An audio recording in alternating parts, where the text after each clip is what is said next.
All right, the last thing I'd like to talk to you about here before we finish up this little playlist of videos is the actual DNA inside of your cells, inside the nucleus of your cells, and what happens to that DNA as the cell progresses through G1, S, G2, mitosis, and cytokinesis.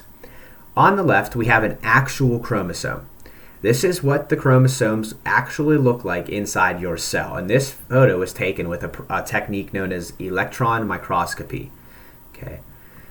In the middle illustration, it's more cartoony. It's probably a little more relatable.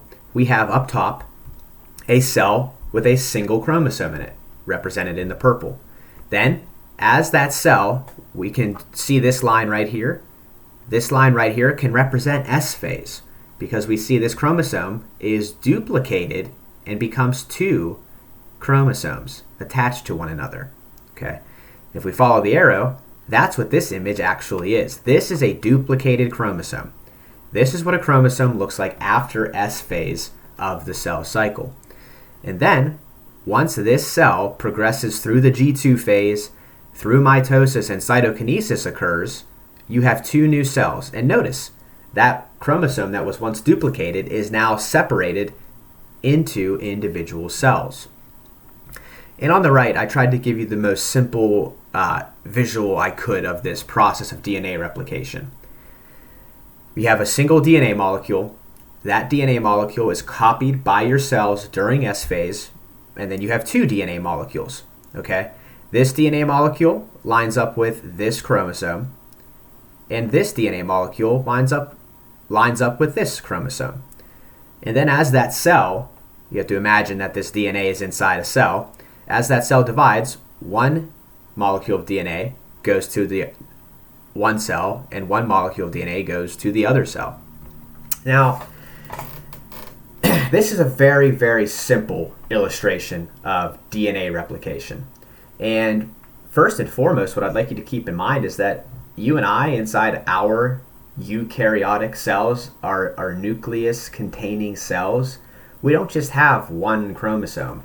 You and I have 46 chromosomes, 46 of these. Okay, so when DNA replication happens during S phase, we actually end up with 92 chromosomes in our cells for a short time. 46 end up in one cell and 46 end up in the other cell during the process of mitosis and cytokinesis. Now, different species have different numbers of chromosomes. Dogs have 39. Some species of fern have over 1,200 chromosomes. It's not the number of chromosomes that determine a species. It's more so how this stuff right here, this DNA, how it's organized within the chromosomes that determines characteristics of a species. Now, when it comes to your body, every single cell in your body right now has 46 chromosomes in it, except for one cell type. The one cell type that does not have 46 chromosomes are your sex cells. If you're male, these are your sperm cells. If you're female, these are your egg cells. Your sperm cells, gentlemen, these cells have 23 chromosomes. And ladies, your egg cells have 23 chromosomes. That's half the number of the normal chromosome count in every other cell in your body. So every other cell, except your sex cells, have 46. Your sex cells only have 23. The cells that contain 46 chromosomes are called diploid cells, and we represent them with the symbol 2N, the number 2 with the letter N next to it. So diploid cells are every cell in your body that has 46 chromosomes, or two complete sets of chromosomes, one set from mom and one set from dad. Now, these diploid cells, if you will, comprise most of the cells in your body. But what do we do with the sex cells that only have 23? Well, if they only have half the number of chromosomes, that means they only have one complete set. They don't have two complete sets like your diploid cells in the rest of your body. So let's call the sex cells haploid. HA for half. So these haploid cells are your sex cells, and we just represent them with the letter N, or 1N. Just the number 1 with an N next to it.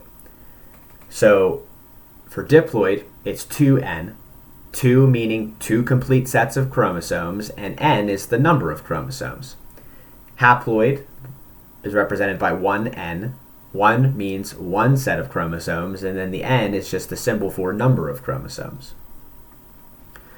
And these are all the cells in your body. Okay, and this number will, of course, as I said earlier, vary between different species, but let's talk about you and I, humans.